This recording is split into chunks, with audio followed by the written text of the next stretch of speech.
मराठी बालभारती इयत्ता पहिली पान क्रमांक 76 छोट्या हातांची मोठी किमया। वाच। आता आपल्याला हा पाठ वाचन करायचा आहे। विराज अंगणात खेळत होता, त्याला एक कोय सापडली। कोय घेऊन तो शाळेत आला। त्याने कोय खड्ड्यात लावली, रोज पाणी घालू लागला। तिथे एक कोंब आला, त्याचे सुंदर रोपटे झाले। पहा, हा विराज आहे। विराज अंगणात खेळत होता, मग खेळताना त्याला कोय सापडली।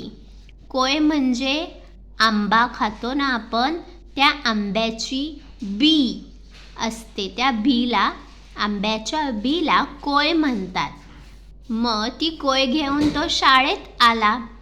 शाळेत खड्डा खंदून त्याने ही कोय लावली। रोज शाळेत आल्यावर तो पाणी घालायचा आणि मग काही दिवसात तिथे एक कोंब आला। हा असा असतो हा कोंब। तर कोंब आला आणि त्याचे सुंदर रोपटे म्हणजेच झाड तयार होऊ लागले, रोपटे आले। त्याचे रोपटे बाईंनी पाहिले। रोपट्याची गोष्ट वर्गात सांगितली। विराजचे कौतुक केले। मग त्या विराजने रोपटे कसे आले हे सांगितले। त्याचे शिक्षकांनी सर्वांनी कौतुक केले, टाळ्या वाजवल्या। मुले शाळेत आली। सर्व मुले शाळेत आली। येताना झाडांच्या बिया आणल्या। सर्वांनी झाडाच्या बिया आणल्या। बागेत त्यांनी बिया लावल्या। दररोज पाणी घालू लागले। बागेत छोटीशी रोपटी दिसू लागली। म्हणजेच पहा, विराजचे गोष्ट सांगितल्यावर सर्व मुलांनाच वाटले की आपण पण बिया लावाव्यात। मग सर्वांनी बिया आणल्या। दररोज शाळेत आल्यावर ते पाणी घालू लागले। बागेत छोटीशी रोपटी दिसू लागली। सर्वांच्या बियांना कोंब आले होते, म्हणजेच त्याचे झाड होऊ लागले होते। रोपटी दिसू लागली। यामध्ये काही फुलझाडे होती, म्हणजे काहींनी फुलांच्या बिया आणल्या होत्या तर त्याची फुलझाडे आली होती। काही फळझाडे होती, काहींनी फळांच्या बिया आणल्या होत्या, म्हणजे फळझाडे होती। शाळेची बाग छान दिसू लागली। छोट्या हातांनी मोठी किमया केली। म्हणजे हे लहान लहान हात, वर्गातील सर्व लहान मुले यांनी एक बी लावली। या बीपासून छान झाडे आली आणि या फुलझाडे, फळझाडांची एक बाग तयार झाली। अशी यांनी मोठी किमया दाखवली। म्हणूनच छोट्या हातांची मोठी किमया असे या पाठाचे, गोष्टीचे नाव आहे। आपण उत्तरे लिहूया। एका शब्दात उत्तर लिही। विराजला अंगणात काय सापडले? इथे पहा, विराज अंगणात खेळत होता, त्याला एक कोय सापडली। कोय, विराजला अंगणात काय सापडली? कोय।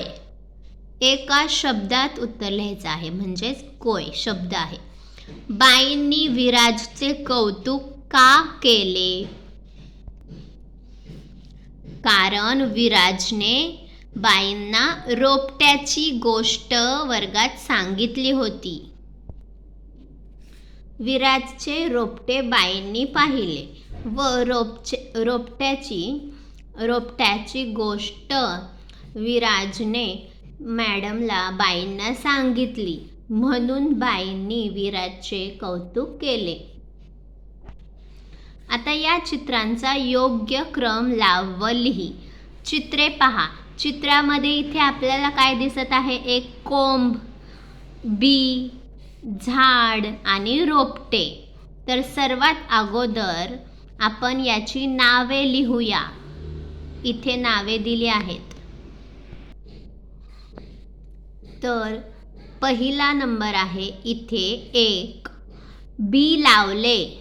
बी लावले. नंतर 2, कोंब आले. कोंब आले.